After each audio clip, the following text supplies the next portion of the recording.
내 손주 지훈이 맞구나. 할머니, 정말 죄송해요.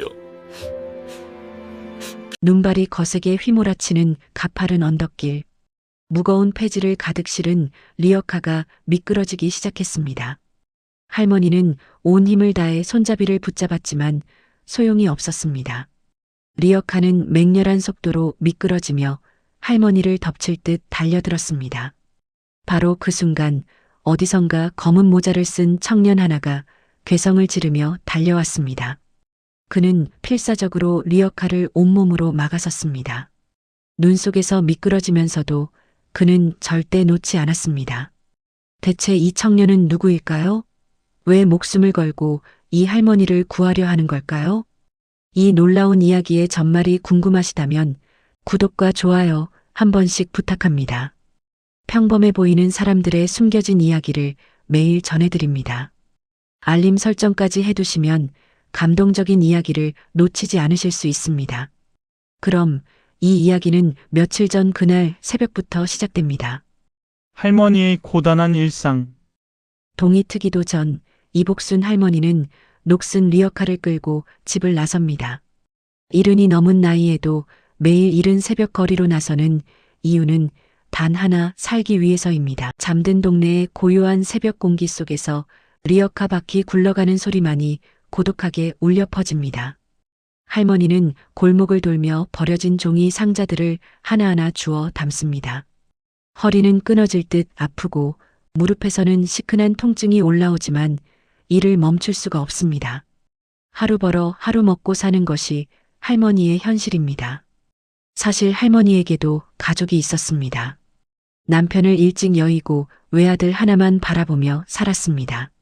없는 살림에도 아들만큼은 남들처럼 키워주고 싶어 밥집, 식당, 청소 안 해본 일이 없었습니다. 그렇게 애지중지 키운 아들이 장가를 가고 손주까지 생겼을 때 할머니는 세상을 다 가진 기분이었습니다. 하지만 그 행복은 오래가지 못했습니다. 아들이 사업을 시작했는데 그게 잘못되는 바람에 빚더미에 올라앉았습니다. 빚 갚느라 집도 줄여 이사했고 아들은 지방으로 피신하기에 이르렀습니다. 생활고를 감당 못한 며느리는 돈을 벌어오겠다며 집을 나간 후 영영 돌아오지 않았습니다. 이후 손주 녀석과 단둘이 지내야 했던 할머니는 매끼니를 걱정해야 하는 고통스런 가장이 되었고 손주 지훈이는 방황하기 시작했으며 친구들과 어울려 집에 들어오지 않는 일이 잦았습니다. 아들도 며느리도 손주 녀석까지 노인 혼자 팽개쳐둔 채 모두 집을 나가 돌아오지 않았고 할머니는 집세마저 감당하지 못해 결국 쫓겨나다시피 해서 허름한 쪽방촌으로 이사할 수밖에 없게 되었습니다. 그렇게 10년이라는 세월이 흘렀습니다. 누구 하나 할머니를 찾지 않았고 손주 녀석 소식조차도 알 길이 없게 된 것입니다. 할머니는 돌봐줄 이 아무도 없는 홀로 된 몸 스스로 건사해야 했습니다. 폐지 줍는 일은 그렇게 시작되었습니다. 처음에는 서러웠지만 이제는 익숙해졌습니다. 아니, 익숙해진 척하며 살아가고 있었습니다. 오늘도 할머니는 무거운 폐지를 리어카에 가득 싣고 가파른 언덕길을 오릅니다. 제 무게보다 더 무거운 짐을 끌 때면 인생의 무게가 이와 같을까 싶어 한숨이 절로 나옵니다. 그래도 살아야 합니다. 누구에게도 짐이 되지 않고 혼자 힘으로. 낯선 청년의 등장. 그날도 할머니는 골목을 돌며 폐지를 줍고 있었습니다. 새벽 공기는 차갑고 손끝은 감각이 무뎌진 지 오래였습니다. 허리가 펴지지 않아 신음소리를 내며 끙끙대던 할머니는 잠시 쉬려고 전봇대에 몸을 기댔습니다. 눈을 감고 거친 숨을 몰아쉬는데 문득 뒤에서 이상한 기운이 느껴졌습니다. 누군가 자신을 지켜보는 듯한 느낌. 할머니가 화들짝 고개를 돌리자 저만치 떨어진 골목. 모퉁이에 검은 모자를 푹 눌러 쓴 청년 하나가 서 있었습니다. 어두컴컴한 새벽빛 속에서 그의 형체는 묘하게 느껴졌습니다. 할머니와 눈이 마주치자 청년은 마치 들킨 사람처럼 화들짝 놀라며 담벼락 뒤로 몸을 숨겼습니다. 뭐 하는 사람인가 싶어 할머니는 불안해졌습니다. 그날 오후 폐지를 팔러 고물상에 갔을 때도 할머니는 그 청년을 다시 보았습니다. 건너편 버스 정류장에 앉아 멀찌감치 떨어진 채로 그는 할머니를 뚫어져라 쳐다보고 있었습니다. 두 번째 마주친 그의 눈빛은 단순한 호기심이 아니었습니다. 뭐라 설명할 수 없지만 아주 깊고 짙은 슬픔과 안타까움이 뒤섞인 눈빛이었습니다. 마치 무언가를 간절히 바라보지만 다가갈 수 없는 그런 애틋함이 느껴졌습니다. 그 눈빛을 마주하는 순간 할머니의 가슴 한쪽이 쿵 내려앉는 것 같았습니다. 이상했습니다. 생전 처음 보는 청년인데 왜 이렇게 마음이 아려오는 걸까요? 그날 밤 좁고 차가운 옥탑방에 누워서도 할머니는 잠을 이룰 수가 없었습니다. 낮에 보았던 그 청년의 얼굴이, 특히 그 슬픔에 젖어 있던 눈빛이 자꾸만 눈앞에 어른거렸습니다. 대체 누구길래 생전 처음 보는 늙은이를 저토록 슬픈 눈으로 바라보는 것일까요? 어쩌면 아주 오래전에 잃어버렸던 무언가와 닮아 있는 것 같다는 생각이 들었습니다. 할머니는 그날 밤 오랜만에 손주 생각을 했습니다. 지금쯤 20살은 넘었을 그 아이는 어떻게 자랐을까요? 은밀한 도움. 그 이상한 청년을 본 다음 날부터 할머니의 일상에 작은 기적들이 일어나기 시작했습니다. 어느 날 새벽 할머니는 꽁꽁 언 손으로 리어카 손잡이를 잡았는데 비닐봉지 하나가 대롱대롱 매달려 있었습니다. 안을 보니 따뜻한 온기가 남아있는 캔커피가 들어 있었습니다. 그것도 할머니가 평소 쓴 약 먹고 나서 입가심으로 마시던 바로 그 달달한 커피였습니다. 이걸 어떻게 알았을까 고개를 갸우뚱하면서도 차갑게 얼었던 손으로 캔을 감싸니 그 온기가 마음속까지 스며드는 것 같았습니다. 또 며칠 뒤에는 더 신기한 일이 있었습니다. 늘 할머니를 괴롭히던 리어카의 삐걱 소리가 사라진 겁니다. 허리를 숙여 바퀴를 살펴보니 녹슬던 축 사이에 누군가 반질반질하게 기름칠을 해놓은 것이었습니다. 덕분에 그날은 리어카가 마치 구름 위를 떠다니는 것처럼 가볍게 느껴졌습니다. 어느 날은 할머니가 잠시 전봇대에 기대시고 있는 사이 누군가 리어카 옆에 깨끗하게 정리된 박스 더미를 산처럼 쌓아놓기도 했습니다. 크기별로 차곡차곡 정리된 박스들은 마치 고물상에 팔려고 내놓은 것처럼 깔끔했습니다. 할머니는 처음에 복받을 사람이구나 싶어 고마워했지만 시간이 지날수록 궁금증이 커졌습니다. 대체 누가 이런 정성으로 자신을 돕는 것일까? 그리고 그 숨은 주인공이 바로 그 골목길의 청년일 거라고 짐작하게 되었습니다. 며칠 뒤 할머니는 고물상에서 뜻밖의 이야기를 들었습니다. 평소 할머니를 딸처럼 챙겨주시는 고물상 사장님이 말했습니다. 어머니, 요새 좋은 일 있으죠? 웬 젊은 총각이 맨날 와서 어머니 안부만 묻고 가더구먼. 할머니가 깜짝 놀라 되물었습니다. 젊은 총각이요? 키가 훤칠하고 아주 반듯하게 생겼어. 모자랑 마스크를 써서 얼굴은 잘 못 봤지만 눈빛이 아주 선하더구먼. 어머니 식사는 잘하시는지 어디 아프신 데는 없는지 꼭 자식처럼 와서 묻고는 가죠. 할머니의 심장이 철렁 내려앉았습니다. 그 청년이 틀림없었습니다. 생각보다 훨씬 더 깊이 자신의 주변을 맴돌며 보살피고 있었던 것입니다. 머릿속은 더욱 복잡해졌습니다. 대체 왜일까요? 내게 이런 걱정을 해줄 사람이 누가 있단 말인가요? 따뜻한 흔적들. 며칠 뒤 할머니는 동네 작은 슈퍼마켓에 잠깐 들렀습니다. 가게 아주머니가 할머니를 보더니 반갑게 인사를 건넸습니다. 할머니, 요즘 할머니 덕에 우리 가게 매상이 올라요. 할머니가 이상하다는 표정을 짓자 아주머니가 말을 이었습니다. 어떤 총각이 매일 아침마다 와서 할머니가 드시는 그 달달한 캔커피를 사가잖아요. 처음에는 이것저것 보더니 나중에는 묻지도 않고 딱 그것만 집어가더라고요. 할머니가 그거 좋아하는 건 또 어떻게 알았대요? 아주머니의 말을 듣는 순간 할머니는 머리를 망치로 한 대 얻어맞은 듯한 충격을 받았습니다. 리어카 손잡이에 걸려있던 캔커피, 바퀴에 칠해져 있던 기름, 그리고 산더미처럼 쌓여 있던 박수더미. 그 모든 것들이 하나하나 다시 떠오르며 가슴을 찔렀습니다. 이건 단순한 동정이나 선행이 아니었습니다. 오랜 시간 자신을 지켜보지 않고서는 도저히 알 수 없는 너무나도 세심하고 깊은 배려였습니다. 할머니는 그 자리에 우두커니 서서 생각에 잠겼습니다. 혹시나 아주 혹시나 하는 마음이 들었습니다. 하지만 이내 고개를 세차게 저었습니다. 아니야, 그럴 리가 없어. 내 아들은, 내 손주는 나 같은 건 잊은 지 오래일 텐데. 지난 10년간 굳게 닫아두었던 마음의 문틈으로 희망과 함께 서러운 눈물이 빠져나오려는 것을 할머니는 애써 억눌렀습니다. 그날 밤도 할머니는 좁고 차가운 옥탑방에 홀로 누워 뒤척였습니다. 온통 그 청년에 대한 생각뿐이었습니다. 그의 슬픈 눈빛, 몰래 남겨둔 따뜻한 것들, 고물상과 슈퍼마켓에서 안부를 묻던 모습까지 모든 것이 머릿속에서 어지럽게 맴돌았습니다. 대체 어떤 사연을 가졌기에 이 늙은이를 이토록 애처롭게 바라보는 것일까요? 할머니는 한참을 상상했습니다. 어쩌면 그 청년 역시 이 시각 잠 못 들고 있을지도 모른다고. 아마도 그는 작은 방 어딘가에서 오래된 앨범을 꺼내 펼쳐보고 있을 것입니다. 그 안에는 젊고 곱던 할머니의 모습과 환하게 웃고 있는 작은 아이가 함께 찍힌 사진이 있을 것입니다. 할머니의 뺨 위로 뜨거운 눈물이 흘러내렸습니다.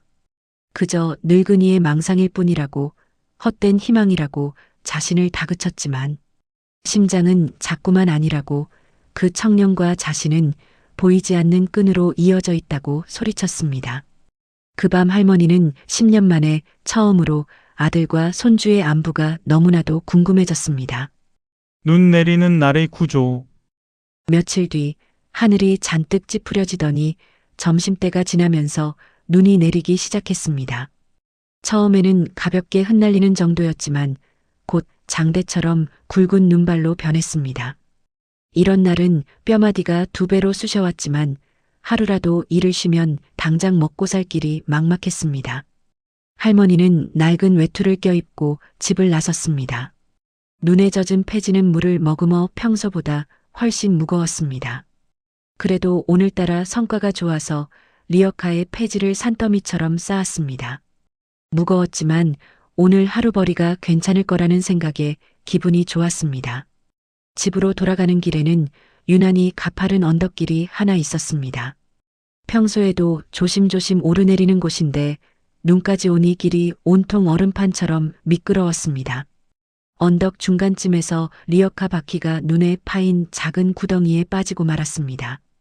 그 순간 할머니의 몸무게로는 도저히 감당할 수 없는 무게의 리어카가 맹렬한 기세로 할머니를 밀치며 아래로 미끄러지기 시작했습니다.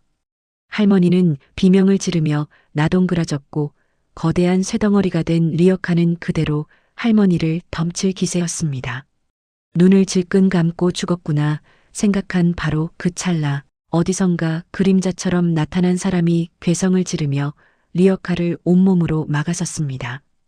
바로 그 청년이었습니다. 그는 눈보라를 뚫고 달려와 필사적으로 리어카를 붙잡았습니다. 그의 팔에는 시퍼런 힘줄이 솟았고 미끄러운 길바닥에 신발이 끌리며 기분 나쁜 마찰음이 울렸습니다. 청년은 할머니를 안전한 길가로 부축해 준 뒤 숨을 헐떡이며 물었습니다. 어르신, 괜찮으세요? 다친 데는 없으십니까? 제발 조심하셔야죠. 그의 목소리에는 걱정과 함께 희미한 원망 같은 것이 섞여 있었습니다. 그 목소리를 듣는 순간 할머니의 심장이 쿵하고 내려앉았습니다. 아주 오래전 기억 저편에서 듣고 지냈던 너무나도 익숙한 목소리였습니다. 할머니가 정신을 차리고 고맙다는 인사를 하기도 전에 그는 자기가 더 놀란 사람처럼 황급히 고개를 숙이고는 눈보라 속으로 사라져버렸습니다. 할머니는 그 자리에 한참을 멍하니 서서 그가 사라진 골목 끝을 바라보았습니다. 그를 구해준 고마움과 함께 그 청년의 정체에 대한 궁금증은 이제 걷잡을 수 없이 커져만 갔습니다. 찐빵과 떨리는 손. 그 눈 내리는 날 이후 할머니는 더 이상 그냥 넘길 수가 없었습니다. 비록 얼마 안 되는 돈이지만 이대로는 도저히 마음이 편치 않아 뭐라도 보답을 해야겠다고 결심했습니다. 다음 날 아침 일찍 할머니는 쌈짓돈을 들고 시장으로 향했습니다. 시장 입구 김이 모락모락 피어오르는 찐빵 가게 앞에서 한참을 서성였습니다. 젊은 사람들이 뭘 좋아할까 고민하다가 그래도 이 추운 날씨에는 따끈한 찐빵만 한 개 없겠다 싶었습니다. 팥이 가득 든 찐빵 2개를 사서 품 안에 소중히 감쌌습니다. 혹여나 식을까봐 낡은 외투 자락으로 꼭꼭 감쌌습니다. 그날따라 폐지는 눈에 들어오지도 않았습니다. 온 신경은 혹시나 그 청년이 나타나지 않을까 골목 구석구석을 살피는데 쏠려 있었습니다. 늘 그가 서성이던 골목 모퉁이, 그가 앉아있던 버스 정류장을 몇 번이고 돌아봤지만 그의 모습은 보이지 않았습니다. 시간이 흐를수록 품 안의 찐빵은 점점 식어갔고 할머니의 마음은 타들어갔습니다.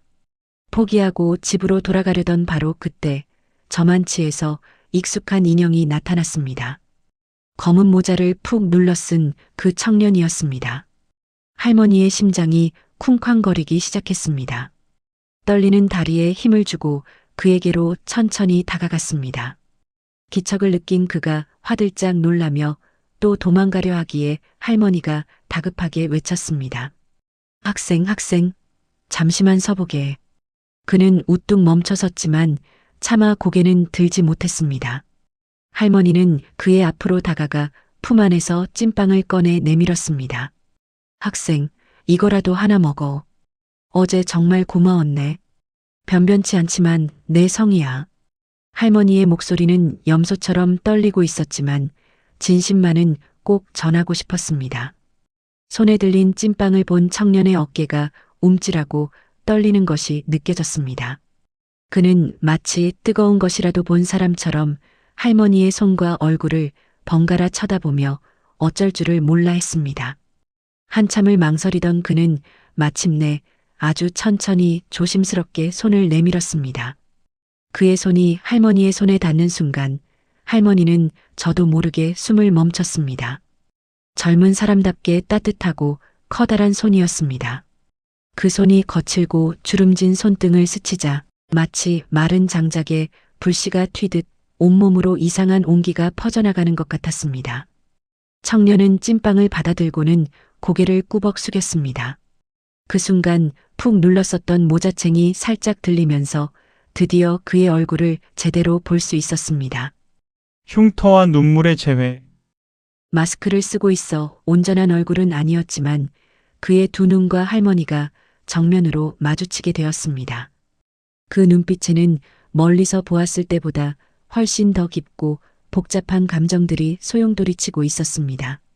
할머니를 향한 미안함, 애틋함, 그리고 말로 다 표현할 수 없는 그리움 같은 것들이 뒤섞여 있었습니다.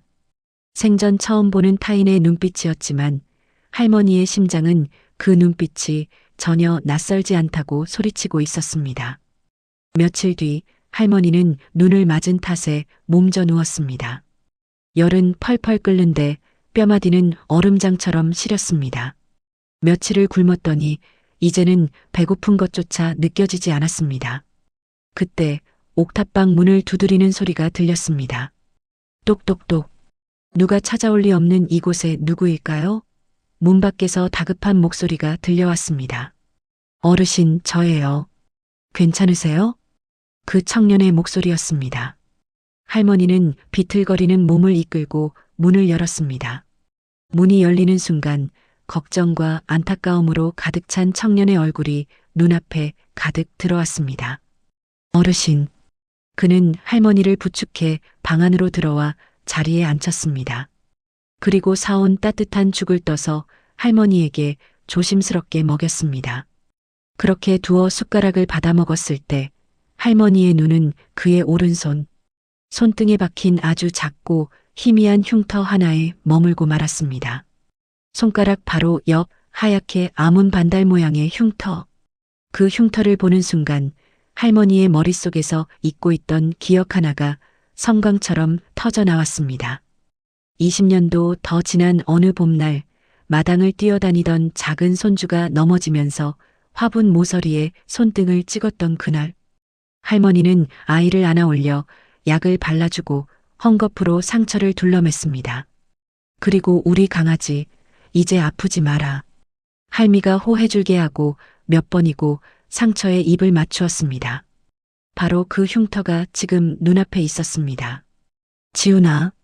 할머니의 떨리는 목소리에 청년의 몸이 돌처럼 굳어졌습니다.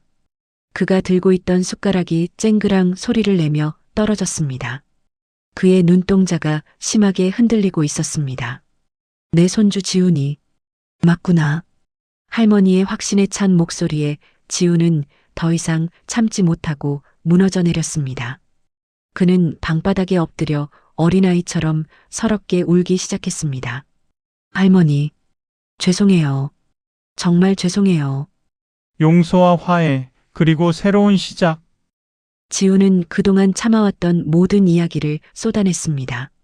몇 달 전 편의점 아르바이트를 마치고 집으로 돌아가던 길에 우연히 리어카를 끄는 할머니의 뒷모습을 보았다고 했습니다. 설마 하는 마음에 뒤를 쫓았고 폐지를 줍는 할머니의 모습을 확인하는 순간 온 세상이 무너져 내리는 것 같았다고 했습니다. 지훈은 울먹이며 말을 이었습니다. 아버지가 빚쟁이들 피해 지방으로 가버린 후 자신은 방황하게 되었고 이후 소년원까지 다녀오게 된 후 이사간 할머니의 행방을 알 길이 없었고 늦게 할머니를 찾아와 너무나 죄송하다고 했습니다. 하지만 할머니는 고개를 저으며 말했습니다. 아니다, 아가. 내 탓이 아니다. 다 이 못난 할미 탓이고 내 아비 탓이지. 내가 무슨 죄가 있겠니? 지훈은 눈물을 닦으며 말했습니다. 지금은 소년원 출소 후 낮에는 편의점에서 일하고 밤에는 방송통신대학교에서 사회복지학을 공부하고 있다고 했습니다. 다시는 잘못된 길로 가지 않겠다고 할머니를 꼭 다시 모시겠다고 다짐했습니다. 할머니는 그런 지훈의 머리를 쓰다듬으며 말했습니다. 장하다, 우리 강아지. 정말 잘 컸구나. 그날부터 지훈은 할머니를 자신의 작은 원룸으로 모셨습니다. 그리고 학교에서 배운 사회복지학 지식을 총동원했습니다. 할머니께 필요한 국가 복지 혜택들을 하나하나 찾아 신청했습니다. 기초연금, 노인장기요양보험, 그리고 의료급여까지 할머니가 받을 수 있는 모든 지원을 꼼꼼히 챙겼습니다. 며칠 뒤 지훈은 할머니의 손을 잡고 동네 주간보호센터를 찾았습니다. 더 이상 새벽 추위 속에서 폐지를 줍지 않아도 되었습니다. 이제 할머니는 낮이면 따뜻한 센터에서 건강관리를 받고 또래 어르신들과 함께 시간을 보낼 수 있게 되었습니다. 처음 센터에 갈 때 할머니는 불안해했습니다. 평생 남의 신세 지는 것을 싫어했던 할머니였으니까요. 하지만 지훈이 말했습니다. 할머니, 이건 할머니가 평생 세금 내시며 쌓아두신 권리예요. 당당하게 받으셔도 됩니다. 그렇게 조선가정의 새로운 일상이 시작되었습니다. 지훈은 낮에 할머니를 센터에 모셔다 드린 후 편의점 아르바이트를 하고 저녁이면 할머니를 모셔오고 밤에는 공부를 했습니다. 힘들었지만 행복했습니다. 할머니가 계신다는 것만으로도 충분했습니다. 그로부터 1년 뒤 지훈은 방송통신대학교 사회복지학과를 우수한 성적으로 졸업했습니다. 그리고 놀랍게도 할머니가 다니시던 바로 그 주간보호센터에서 사회복지사로 취업하게 되었습니다.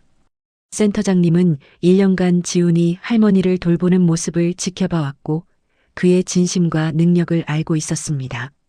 이제 지훈은 안정적인 수입으로 할머니와 함께 작지만 따뜻한 집에서 살 수 있게 되었습니다. 할머니는 손주가 자신이 다니는 센터에서 일하는 것이 자랑스러웠습니다. 다른 어르신들에게 자랑하곤 했습니다. 저 청년이 우리 손주예요. 대학까지 나와서 여기서 일하고 있어요. 그렇게 1년이 또 흘렀습니다. 어느 가을날 저녁 지훈이 할머니를 모시고 집으로 돌아왔을 때 현관 앞에 한 사람이 서 있었습니다. 머리가 하얗게 센 중년 남자, 지훈의 아버지였습니다. 긴 채무 파산 절차가 끝나고 아버지는 다시 일어설 용기를 내어 할머니와 아들을 찾아온 것이었습니다. 아버지는 할머니 앞에서 말없이 무릎을 꿇었습니다. 할머니는 한참을 아들을 내려다보다가 천천히 손을 내밀었습니다. 일어나거라, 애비야. 이제 다 끝났다. 그날 밤 십몇 년 만에 세 식구는 한 식탁에 둘러앉았습니다. 지훈이 차린 소박한 저녁 식사였지만 그 어느 때보다 따뜻한 시간이었습니다. 아버지는 이제 작은 공장에서 일자리를 얻었다고 했습니다. 화려하진 않지만 성실하게 다시 시작하고 싶다고 했습니다. 지훈은 아버지의 손을 꼭 잡았습니다. 그리고 말했습니다. 아버지, 우리 다시 시작해요. 할머니도 계시고 저도 있잖아요. 우리 셋이면 충분해요. 할머니는 그 모습을 보며 조용히 눈물을 닦았습니다. 폐지를 주우며 외롭게 살던 그 시절이 꿈만 같았습니다. 이제 할머니는 매일 주간보호센터에서 건강관리를 받으며 평온한 노년을 보내고 있습니다. 손주는 사회복지사가 되어 다른 어르신들을 돌보고 있고 아들은 성실하게 일하며 새 출발을 하고 있습니다. 혹시 여러분도 가족과 마음의 벽을 쌓고 지내고 계신가요?